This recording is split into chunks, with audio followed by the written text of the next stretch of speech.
E aí, pessoal do sétimo ano, beleza? Como é que estão vocês? Estudando bastante? Isso aí. Vamos continuar assim, viu? Então, seguindo com o assunto da região norte, né? Estamos na parte 3. Lembrando que esse é o capítulo 1 dessa região norte, né? A região norte no livro é a unidade 5 e a gente dividiu ela em 3 capítulos, capítulo 1, 2 e 3. Aqui eu estou fechando o capítulo 1, beleza, turma? Aula passada a gente falou um pouquinho de rios voadores, né, da importância da umidade que a Amazônia gera, da distribuição dessa umidade, enfim. Agora vamos seguir com níveis da floresta amazônica, ok? A gente pode dividir a floresta em 4 níveis. Eu tô pensando nas características de vegetação e de localização de cada grupo da vegetação da Amazônia. Então eu tenho aqui, quais são os 4 níveis? Mata de igapó, mata de várzea, mata de terra firme e floresta semiúmida, beleza? A mata de igapó é aquela vegetação que fica na beira do rio, né? A gente costuma chamar ela aqui, na nossa região, de mata ciliar, né? Enfim, é a mata de igapó na Amazônia. A mata de igapó ela é caracterizada por ter árvores de tamanhos menores, justamente porque está na beira do rio, está constantemente alagada, né? Então tem espécies que conseguem se adaptar a viver, né, na própria água do rio. Vocês vão ver na imagem que eu vou mostrar para vocês, tipo Vitória Régia e tudo mais, são árvores de porte menor, beleza, pessoal? Esse é o primeiro nível da floresta. Agora subindo um pouquinho, se distanciando um pouquinho da margem do rio, chegamos na mata de várzea. A mata de várzea, ela está distante o suficiente da água do rio para não alagar enquanto o rio tem um volume normal de água. Obviamente, quando as chuvas aumentam, especialmente no final do ano, enfim, começo do ano, que é a época de chuvas mais fortes na Amazônia, o nível de água do rio sobe e esse rio vai alagando algumas áreas e chega até a mata de várzea, e que vai ser alagada nesse período. Então a mata de várzea, ela passa uma metade do ano alagada por causa da cheia dos rios, e a outra parte do ano, a outra metade do ano, ela está na sua normalidade, sem ter água alagando as suas áreas, né? A gente costuma dizer que as árvores na várzea são de porte médio, em torno de 15, 20 metros. Depois eu tenho mata de terra firme, já longe do rio, né? Afastados do rio, numa área que, mesmo com a cheia que o rio vai ter, a água não vai chegar na mata de várzea. Então, na mata de terra firme. Na mata de várzea ela vai chegar, né, na época das cheias. Mas a mata de terra firme não vai chegar, mesmo com a cheia do rio. Por quê? Porque esse grupo de vegetação ele já está muito distante da água do rio, da margem do rio, né? Aqui, na mata de terra firme, eu tenho as árvores de maior altitude, as árvores de maior porte, né?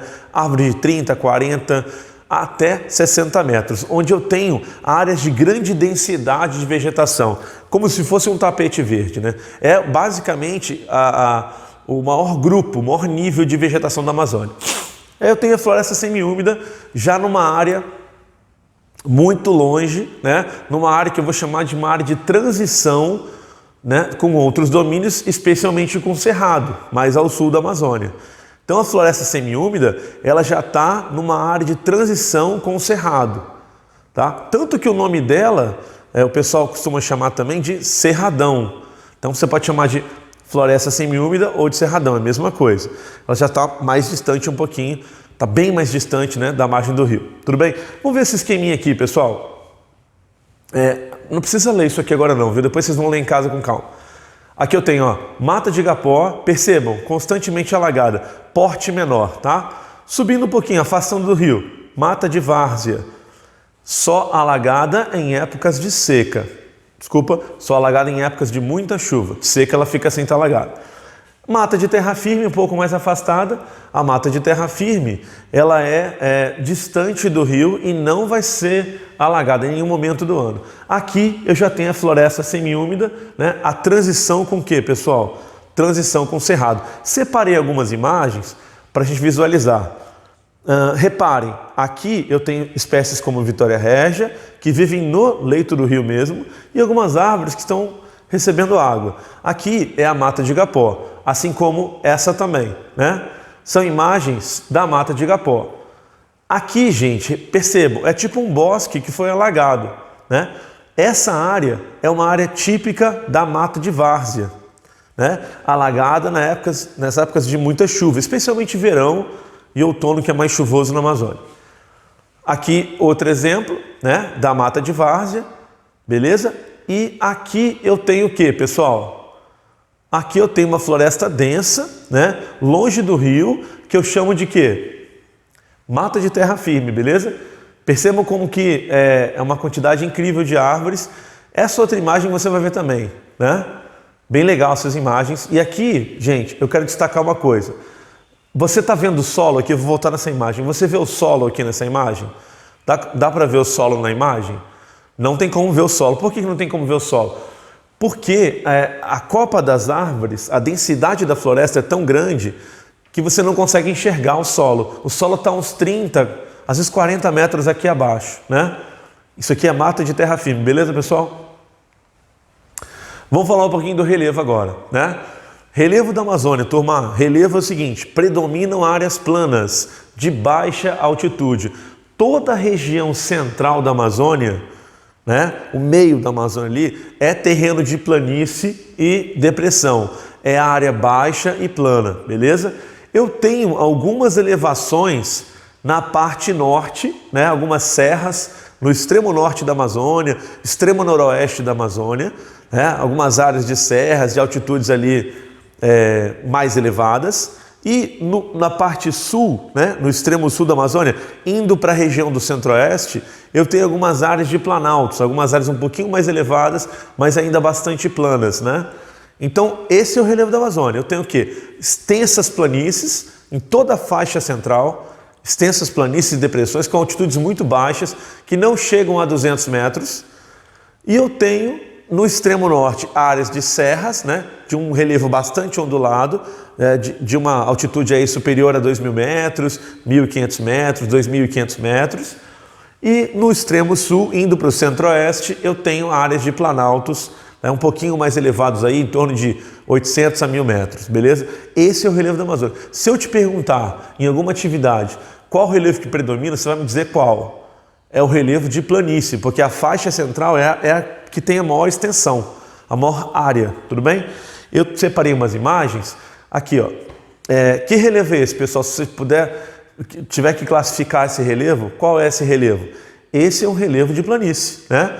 Toda a faixa central tem esse relevo, né? Então, olhando para a Amazônia, a maior parte dos terrenos que você vai ter vai ser desse jeito, né?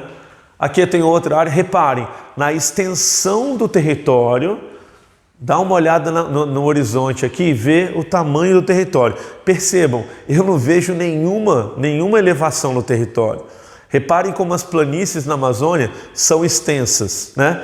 Dá uma olhada. Aqui seria o quê? Reforçando aqueles níveis da floresta que a gente viu agora. Seria Igapó aqui, gente? Cadê o rio? Não é Igapó. Seria várzea? Também não. Isso aqui é o quê, pessoal? Mata de terra firme, beleza? Posicionada numa extensa planície, né? Uma planície realmente muito grande. Essa imagem aqui seria o início da parte norte, né?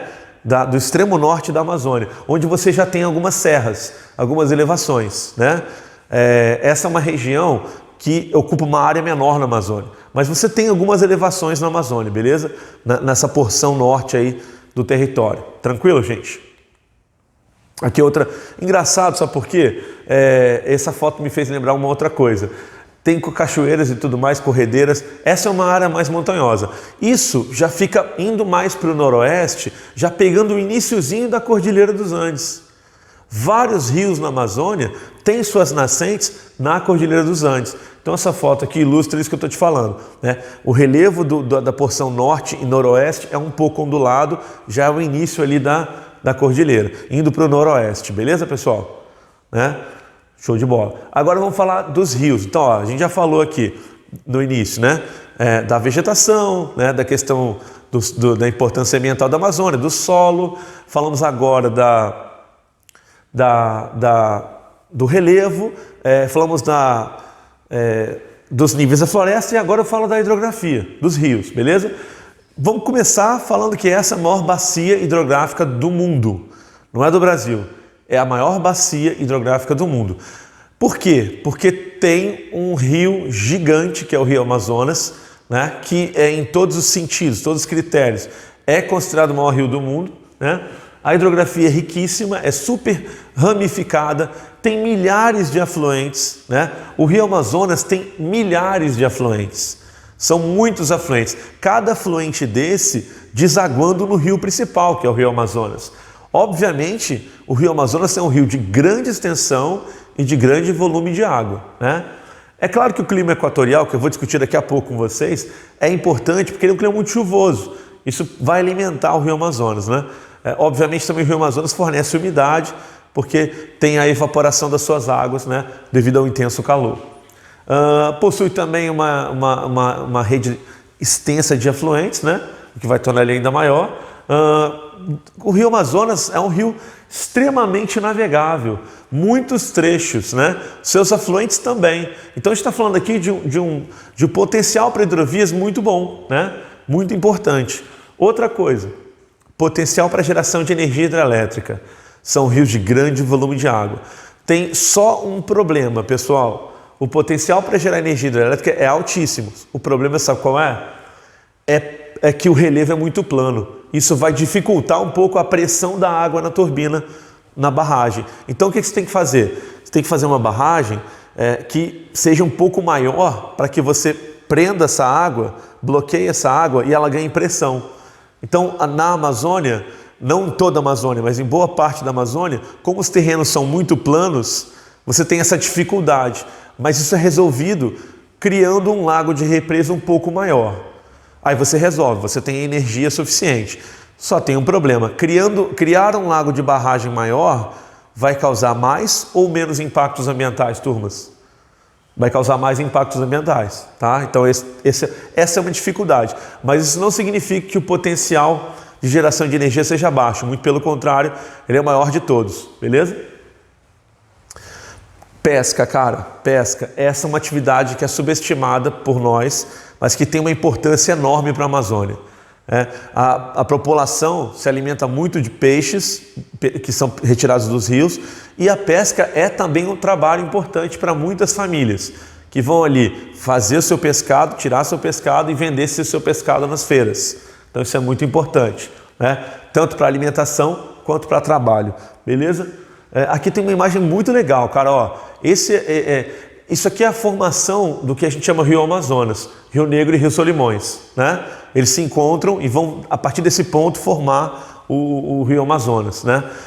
Gente, no final é o seguinte, o Rio Amazonas, ele é formado por tantos afluentes que a gente tem dificuldade de falar exatamente onde que ele começa e tal, mas o importante que vocês saibam é o seguinte, é um rio imenso, de grande volume de água, de grande extensão, né? Aqui eu tenho uma outra foto de uma parte do Rio Negro, né, que lá na frente vai se encontrar com o Rio Solimões. Aqui eu tenho uma coisa interessante. A vida na região, especialmente nas regiões na margem dos rios, ela tem que se adaptar, né, a essa condição. Então a população constrói casas em palafitas. O que são palafitas?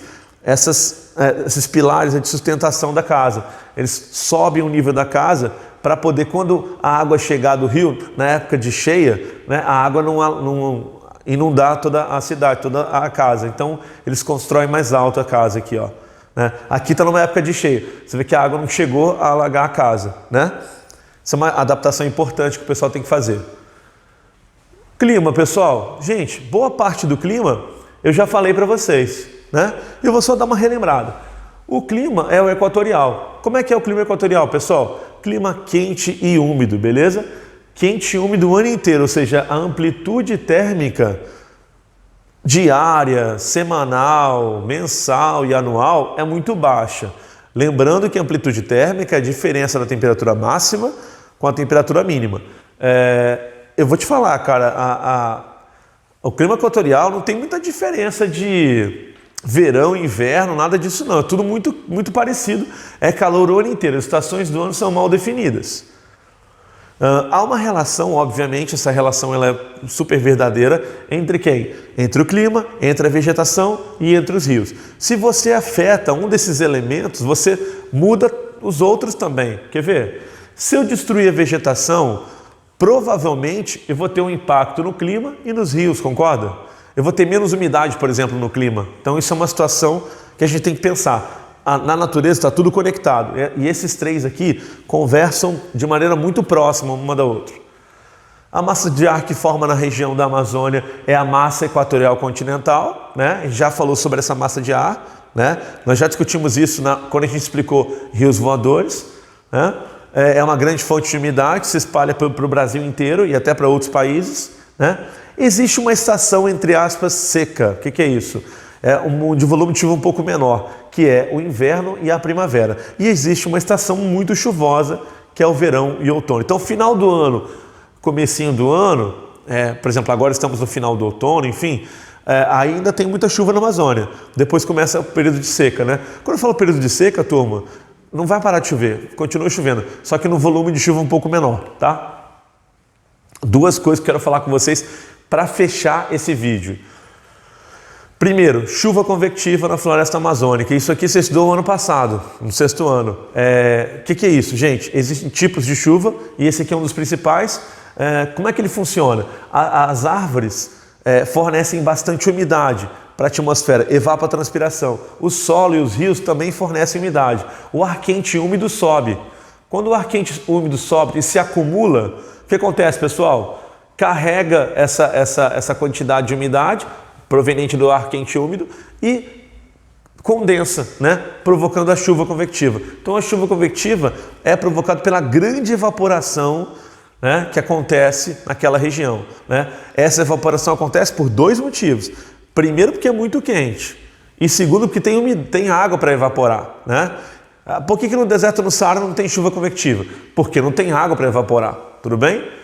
E aqui eu tenho o climograma de Manaus, né? O climograma de Manaus, ele é caracterizado por uma estabilidade térmica muito grande. É aquilo que eu falei para vocês. A amplitude térmica é muito pequena, percebam?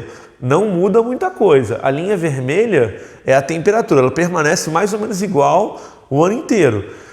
No padrão de chuvas, no volume de chuvas eu tenho alguma diferença.